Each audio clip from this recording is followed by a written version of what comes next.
Lecture 18, Part 2, Money and Inflation. Let's start by thinking about the value of the dollar. The value of the dollar does not stay constant when there is inflation. It's always changing. So the value of the dollar is observed in terms of purchasing power. So how many goods and services could I buy with my $1 bill? Right? It's very important that we think about the hard currency and what that hard currency can get us, because it's just an easier way of thinking about how inflation works. So when inflation goes up, there's a decline in your purchasing power. So for example, if inflation is 2% annually, then theoretically a $1 pack of gum will cost you $1.02. After inflation, your dollar can't buy the same amount of goods as it did before.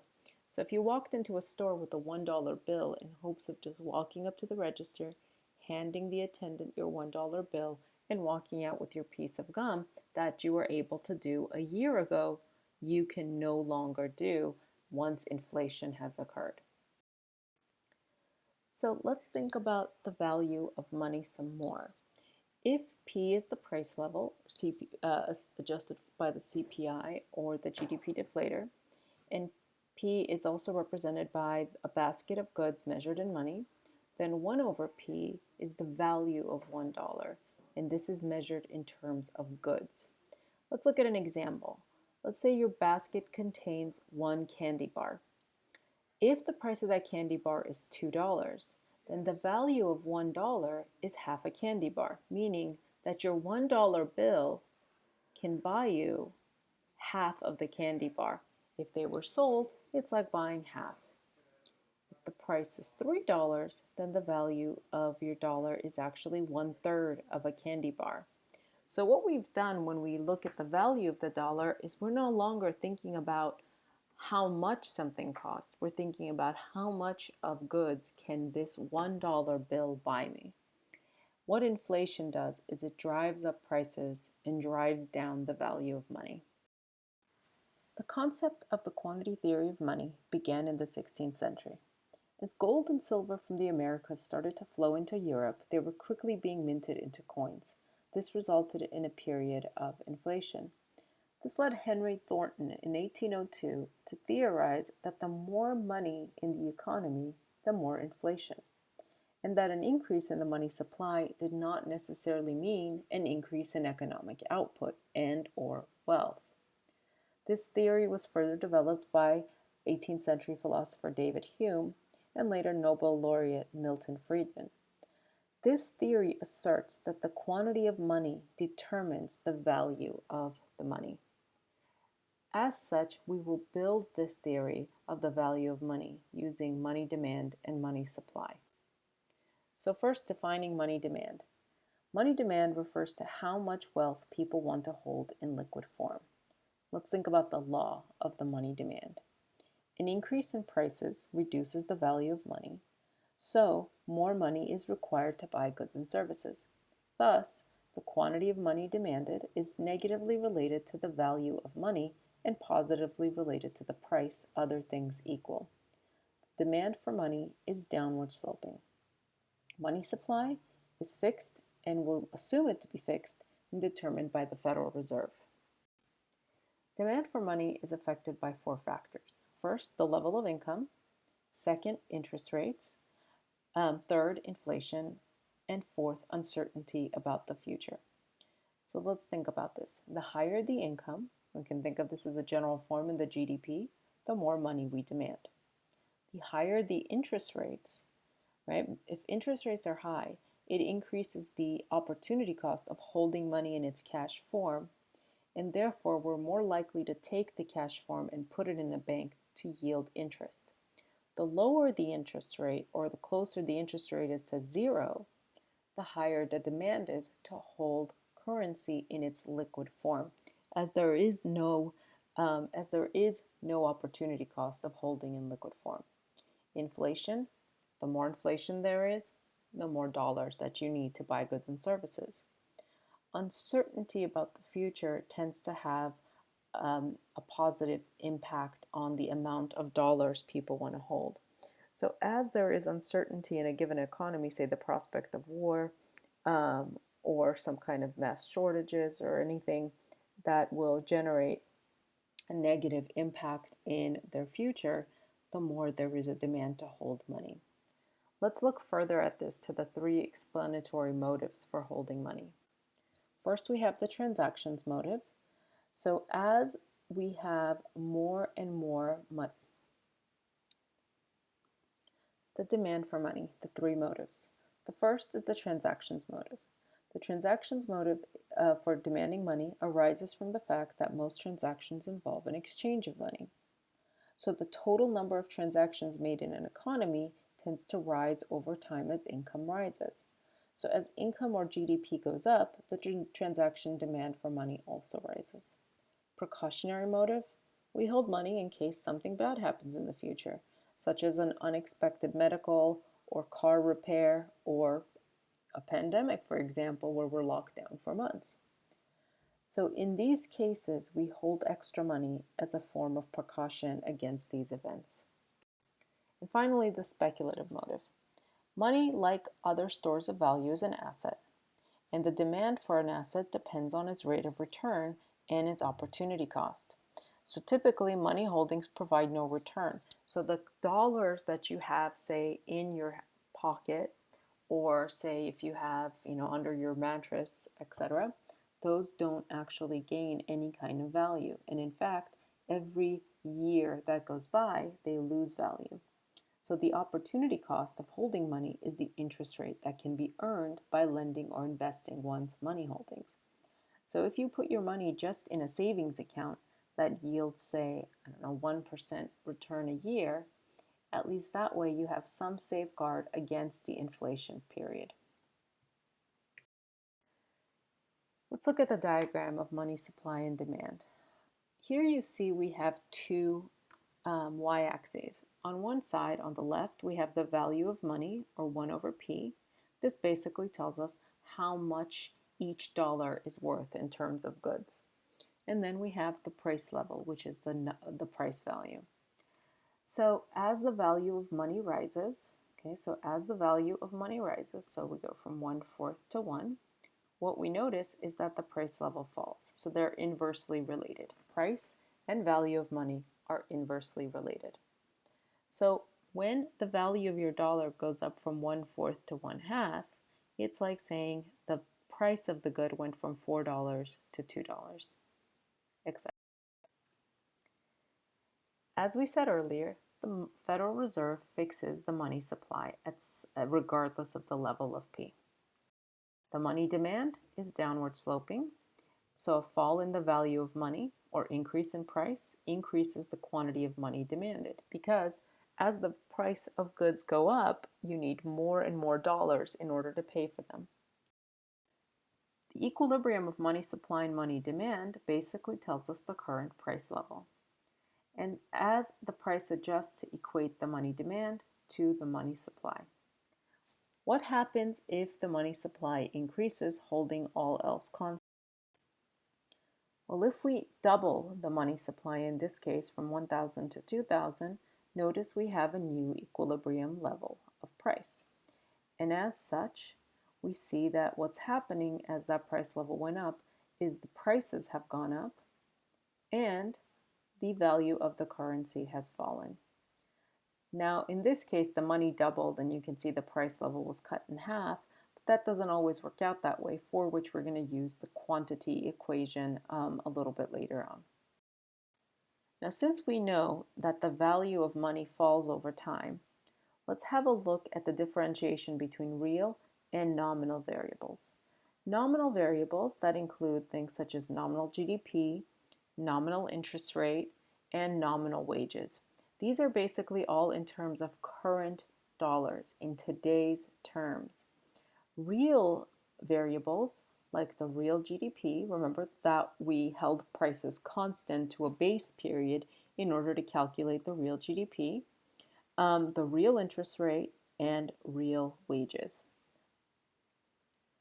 So nominal variables are measured in monetary units. Real variables are measured in physical units. So real versus nominal variables. Prices are normally measured in terms of money. So let's say the price of a frozen yogurt and the price of a pepperoni pizza. Say frozen yogurt is $5 and pizza is 10. Let's find a relative price. So what we're going to figure out here is the relative price of a pizza in terms of frozen yogurt. To do that, we take the price of pizza divided by the price of frozen yogurt. And we get $10 per pizza, $5 for frozen yogurt. So what happens here when we divide? Well, these dollar signs actually cancel out. And what we end up with here is that 2 frozen yogurts per 1 pizza. And you can see that. You could either spend $10 on 1 pizza, or you can spend $10 on 2 frozen yogurts. So for each pizza, you get 2 frozen yogurts. Relative prices are measured in physical units, so they are real variables. Let's look at wages. So an important relative price is the real wage. The nominal wage, we'll call it large W or capital W, and this is the price of labor, say $15 an hour. Then we have the price level, which is the price of goods and services. Let's simplify it and say that it's about $5 per unit. So the real wage in this case is going to be the nominal wage divided by what goods and services cost. So we have $15 an hour, and it costs us $5 for a unit of output. So for every hour of input or labor, we can get 3 units of output. This is the real wage. It basically, think of it as how much goods and services will my wage get me? This brings us to the idea of the classical dichotomy, and this is the theoretical separation of nominal and real variables. This was brought to us starting with David Hume, and he suggested that monetary developments affect nominal variables but not real variables. So basically, if a central bank doubles its money supply, Hume and other classical thinkers contend that all nominal variables, including prices, will double. All real variables, including relative prices, will remain unchanged. Well, let's see what that means. Let's think about the neutrality of money. So this is the proposition that changes in the money supply do not affect real variables. As we said earlier in the classical dichotomy, doubling money supply causes all nominal prices to double, but what happens to relative prices? So as we started in our initial example, we said that a pizza costs $10 and a frozen yogurt costs $5. So we calculated that the price of 1 pizza was 2 frozen yogurts. What if prices doubled? Well, if prices doubled, the pizza would become $20 and the frozen yogurt would become $10. And notice what's happened here is that the relationship or the relative price has in fact remained unchanged, because still, if you had a $20 bill, you could either buy 1 pizza or 2 frozen yogurts. So what the monetarists asserted was that money is neutral, right? So meaning that even though the nominal variables, they will all simultaneously change, meaning that there would be no real effects. So as prices doubled, the real prices would in fact remain constant. Then comes John Keynes. So most economists believe the classical dichotomy and neutrality describe the economy in the long run. Keynes believed that in the short run, prices tended to be sticky. Therefore, money can have real effects in the short run. Think of it this way. What if the price of pizza went or increased faster than the price of the frozen yogurt? What if for a certain period of time the price of pizza was $20 and the price of frozen yogurt was still $5? Then you'd get a significant change in the real price of the good, or the relative price of the good. So we will then consider these two theories as we start to think about solutions for recessions in the economy in our lecture number 20. Back to our quantity theory of money. So the QTM states that there is a direct relationship between quantity of money in an economy and the level of prices. According to QTM, if the amount of money in an economy doubles, price levels also double, causing inflation. So another way to understand this theory is to recognize that money is like any other commodity. Increase in the supply, holding all else constant, will decrease its marginal value, or the buying capacity of one unit of currency. So an increase in the money supply causes prices to rise, or inflation, as they compensate for a decrease in the money's marginal value. This is the quantity equation that the theory is based on. M here represents the supply of money. V is the velocity of money, which we'll look at in the next few slides. P is the price level. You can use the CPI in order to measure that. And little y is your real GDP, or real output. So here we're saying that the price level times the real GDP will be equal to the money supply times the number of times money changes hands, which is the velocity.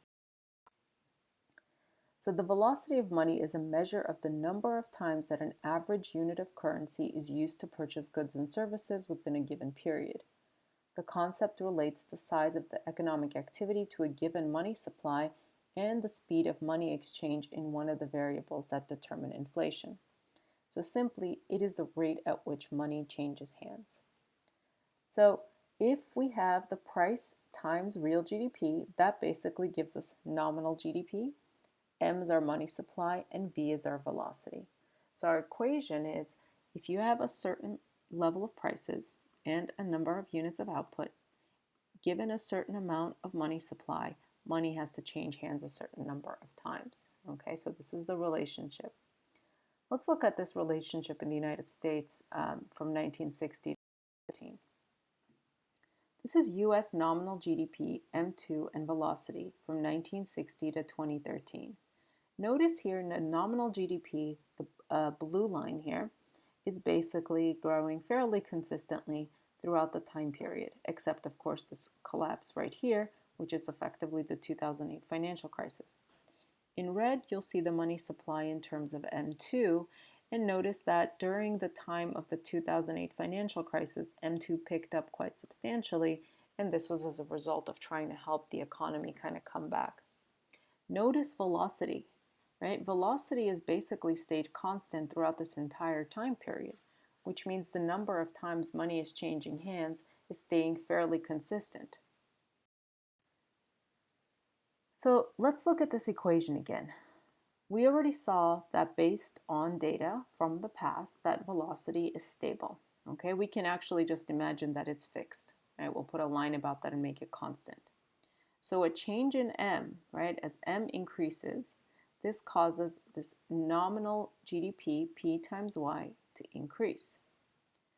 So as M changes, the money supply, we know that doesn't affect real output Y. So we could even put a line here to keep that constant, at least temporarily, because Y is determined by technology and resources in the long run.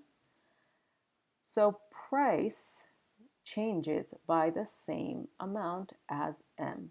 So money supply changes by 20%. If velocity is constant and real GDP is constant, that suggests that the price level must change by the same extent. So rapid money supply growth causes rapid inflation. There is a problem in this model, particularly in the short run, because what we find in the economy is that prices can be sticky in the short run. And we'll explain what that means again later in lecture 20. So the Keynesian view on money. The Keynesian theory of money is primarily supported by academic followers John Maynard Keynes, an early 20th century economist.